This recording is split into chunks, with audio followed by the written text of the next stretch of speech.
Yüz Yilliq Marafon. Aptori مايكىل Pillsbury.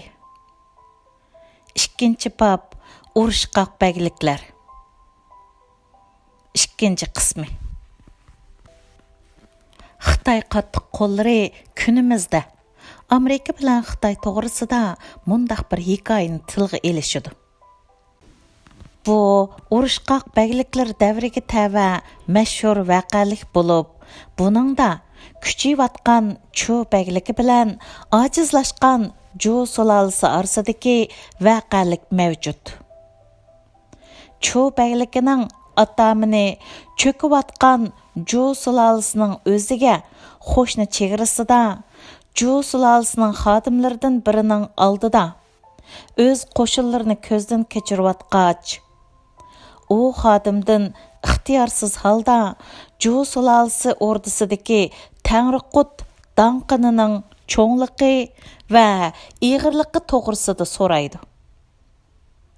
Ju sulolasining xodimi javoban mundaq deydi: Suloli xandonliqlar har qanday chog'da Tangrining irodasi bilan yiqilishga mengib, Tangriqutning danqini qo'ldan ketadi. Ju sulolasi podshohining danqini bor. Podshohning ajdodlari Tangrining irodasi bilan 9 avlod yoki 700 yil jahon so'rashni orzu qilgan. Gerçi xandonligimizning shavkiti tuvallab qolgandek bo'lsa-mu, Tangrining irodasi texi o'zgargani yo'q. Tangriqutning danqinining hajmi va ig'irligini so'rashqa texi bak baldur. Ya'ni Ju sulolasi xodimining javobi mushundaq bo'ldi. Chu bəgligining atamini Tangriqut danqini to'g'risida so'rash sabablik ixtiyorsiz holda o'zining Ju sulolasiga bo'lgan xirsini chandirib qo'ygan edi. Xitoyda Tangriqut danqinining ig'irligini so'rama degan so'z intayin mashhur. Boshqacha qilib aytganda, sen dushman deb belguchiga toki u seni chekindirolmas holga kelguncha, o'zingning uningga qarshi niyatingni hargiz chandirib qo'yma. Agar sen xalqarodagi ko'tarilayotgan kuch bo'lib, dunyoga hukmron kuch tarafidan vayron qilinmay desang, shu kuchlarning tushanchisini tizginlashing kerak. Tangriqut danqinining hajmi va ig'irligini so'rash Chu bəgligining ataminining eng cho'ng strategik xatoligi bo'lgan.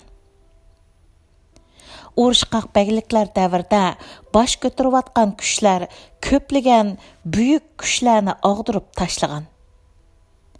Har qanday chog'da g'albilik holda bosh ko'tarayotgan kuch podshohlik taxtini ko'zlayotgan qora niyatini yo'shirish orqali aslidagi podshohni ko'ranglikini davomlashtirishga qo'yib bergan.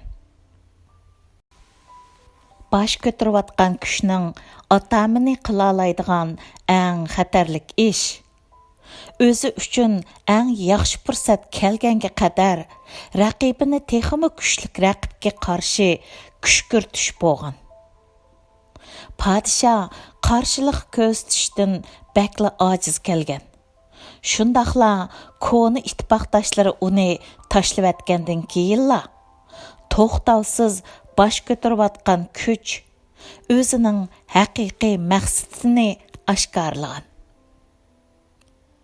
Urushqaq bəgliklər davrining hili nayranglariga asosan, hatto yangidan bosh ko'tarayotgan ba'zi dana atamonlar o'z raqibi bo'lgan podshohga qilch sezdirmasdan o'z manfaati uchun yordam qilishga qoyil qilgan. Bundaq ahvollarda yangidan bosh ko'tarayotgan kuch podshohning atrofidagi o'ziga ziyonliq deb qaragan maslahatchilarni jazolash uchun podshohni qoyil qilgan.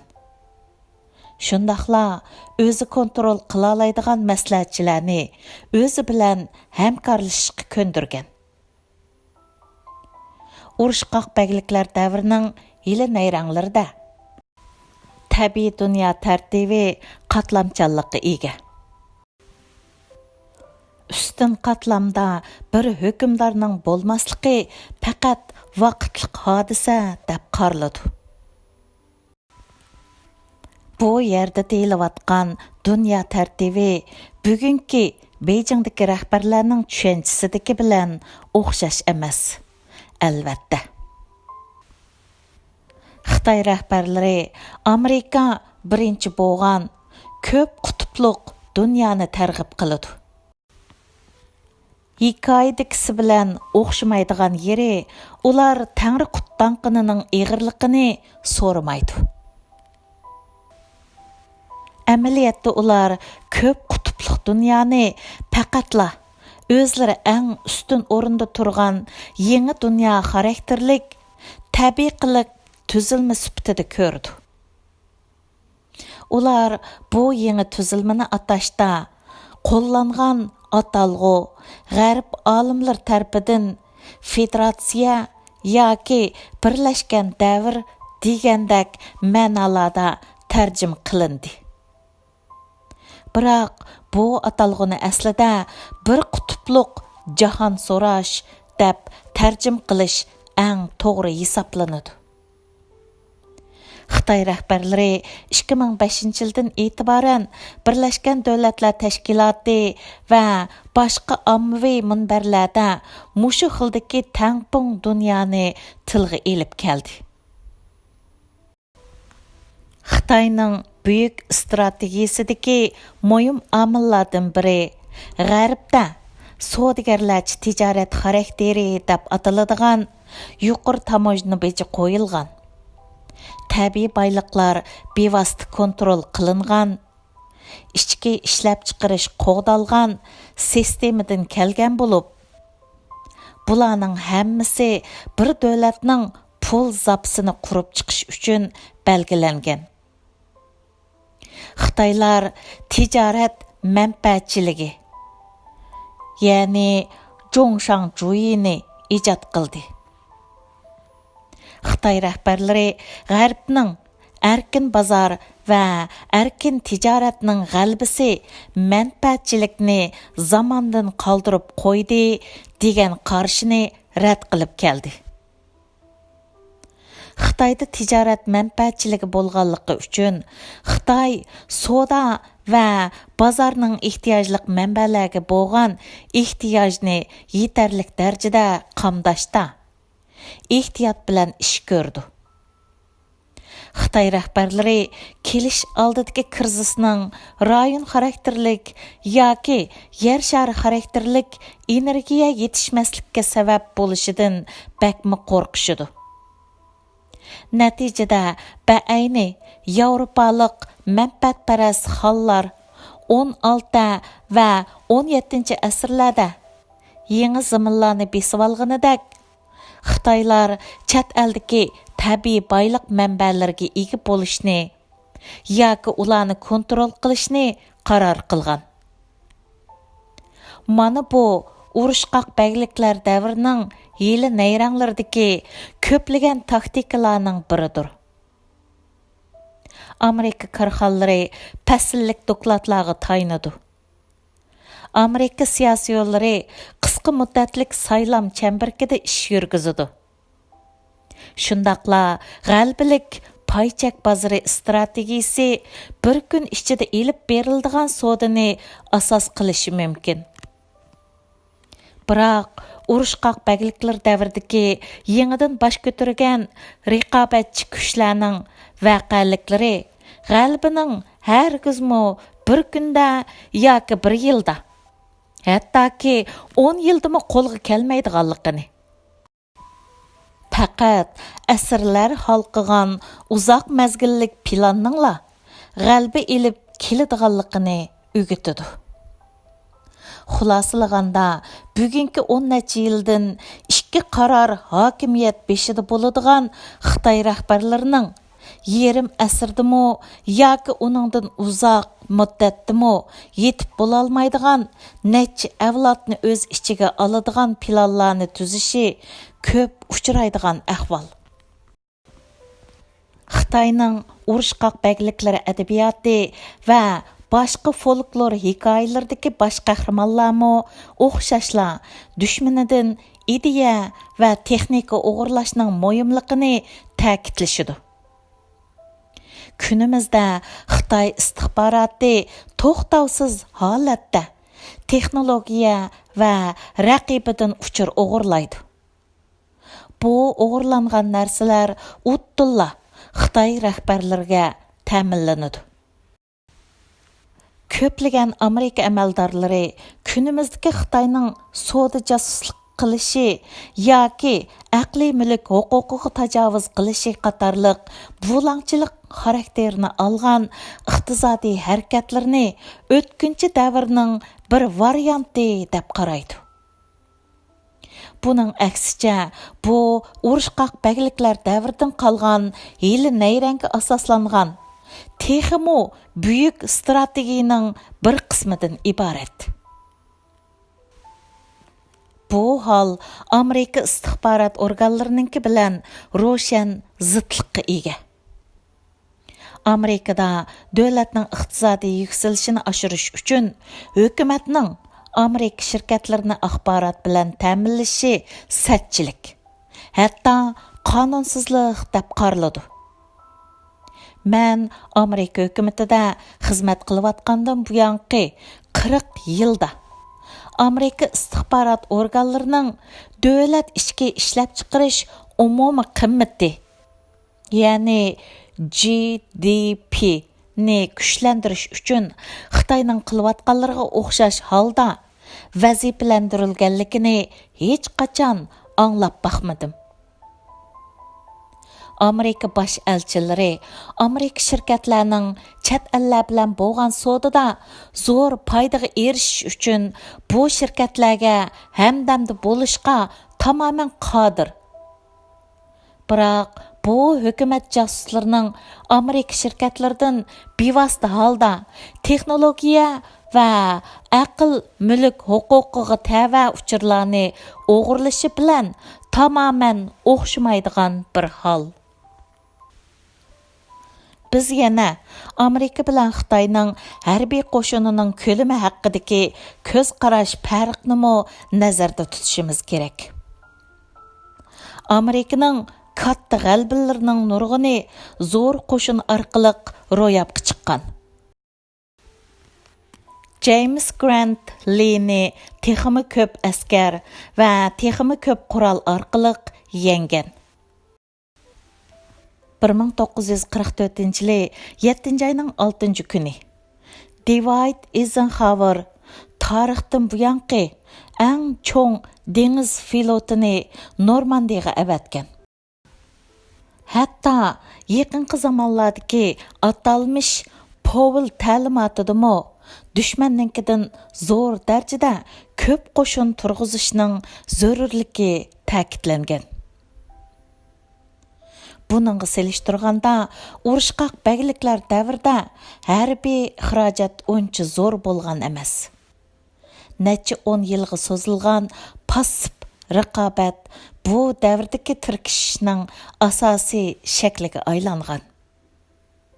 Bu davrdagi eng mashhur taktikalardan biri raqibini harbiy xarajatni ziyoda ko'paytirishga qiziqtirib, shu orqali moliya jihatdan holsirtish bo'lgan.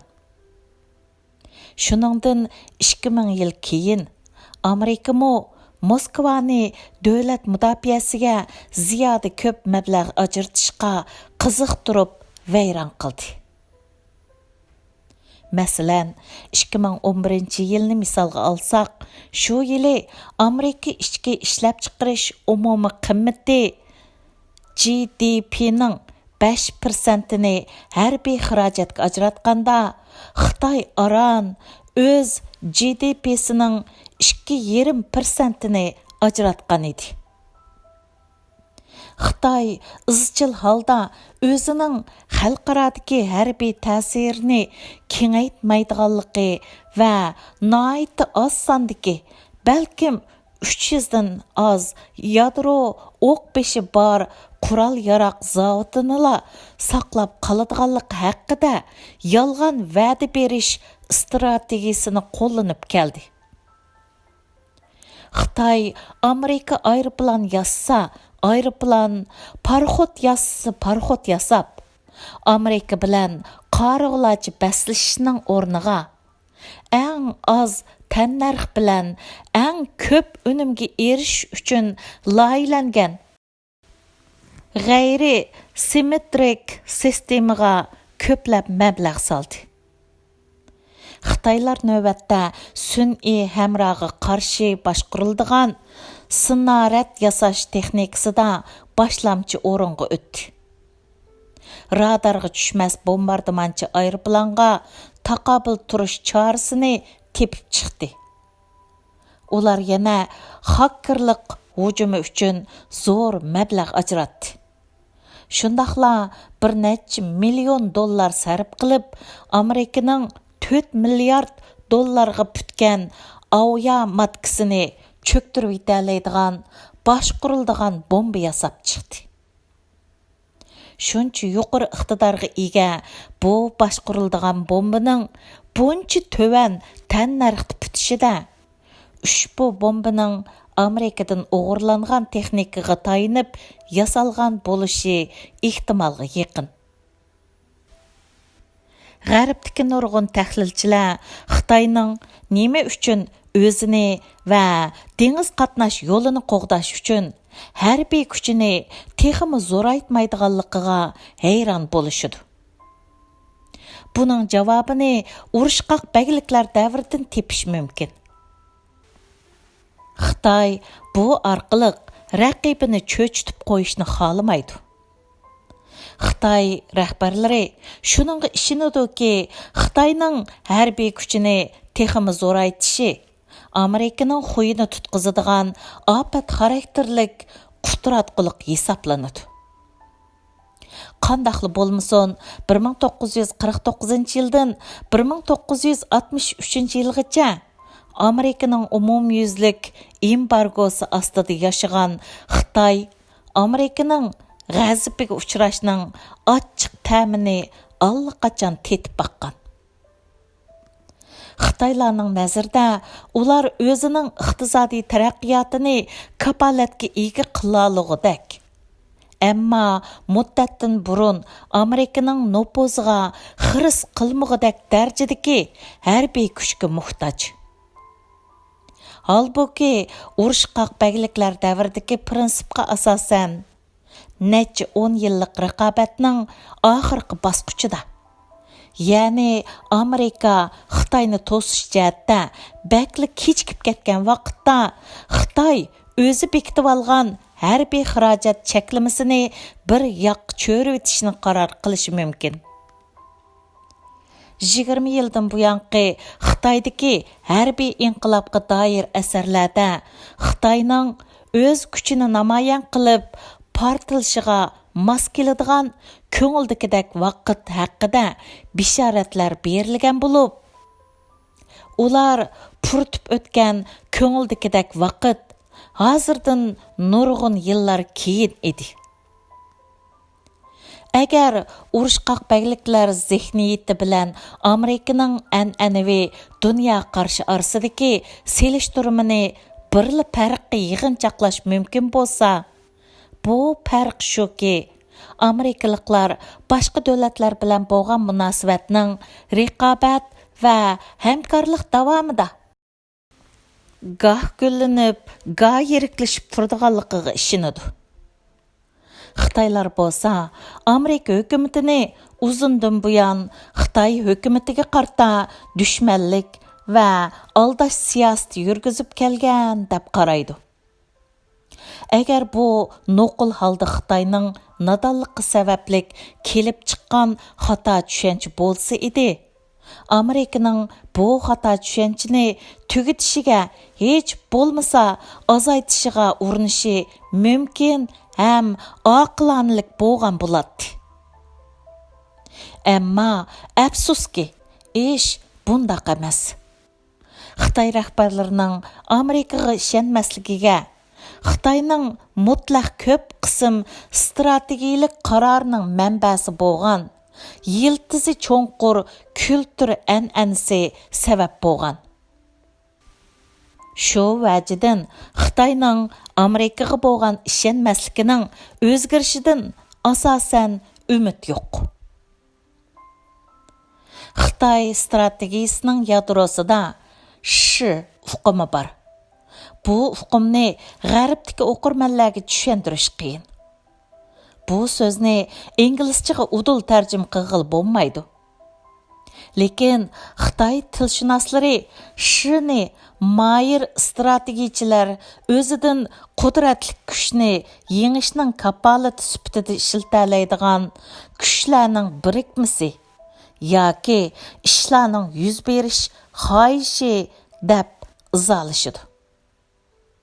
Shuningdek, faqat noiti pishqan rahbarlarla o'zining sh oldida qanchalik ojiz ekanligini tunib yetalaydi. Amerikaning Xitoyga qaratgan siyosatini mag'lubiyatga mahkum qilayotgan shdan yoshurun foydalanish qilmishlari jihatda bizning tushunchimizmi haqiqatan kamchil.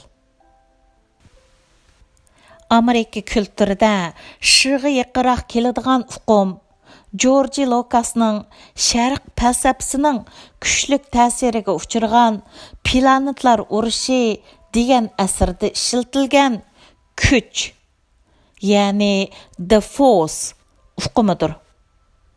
Garchi bu bir mukammal qiyos bo'lmasa-mu, shu sirliq kuchning farosatlik rahbarni fursatni tonish va tizginlash orqali ishlarni o'zining xohishiga bo'ysundirish imkoniyatiga ega qiladiganligini targ'ib qiladi. Hatto shu uqumida eng qobil kishilar mushu fursatlardan foydalanib, boshqalarni o'zining shu qobillarning manfaatiga uyg'un shaklda harakat qilg'izolaydi.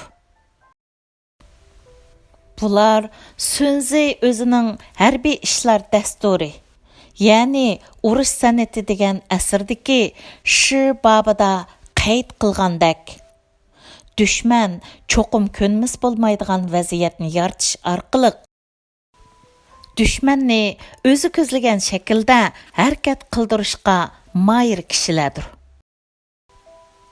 G'arb o'qirmanlari uchun shu uqumini ham oson, ham yaxshiroq tushunish uchun Tom Sawyer, ya'ni Mark Twainning asaridagi bola personajning qanday qilib do'stlarini aldab, o'zi sirlashga tegishlik qashatamni ularga sirlatqizganligini o'ylasa bo'ladi.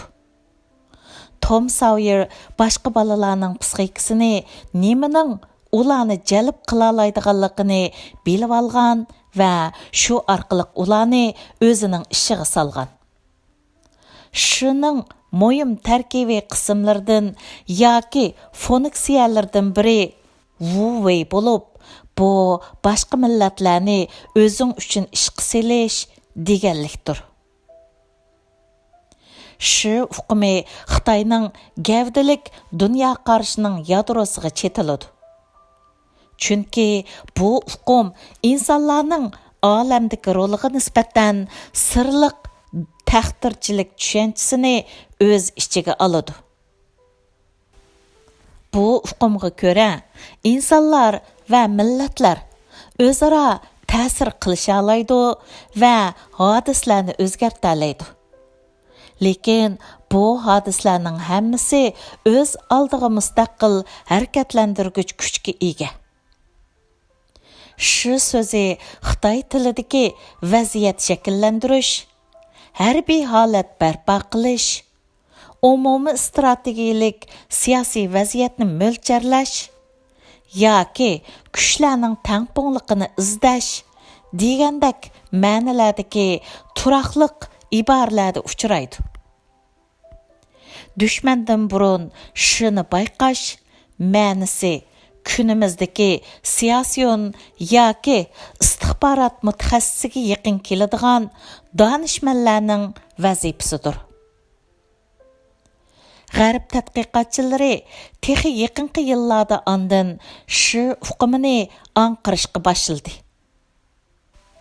Bu uqum G'arbda tunji bo'lib Havay universitetining falsafa fanlari professori Roger Ames bir bo'likini tarjim qilgan Xitoyning urushqaq bәглікләр davridagi siyosiy boshqarishga aloqador asosan tonilmagan kitobi hukmdorlik san'atida ko'rilgan.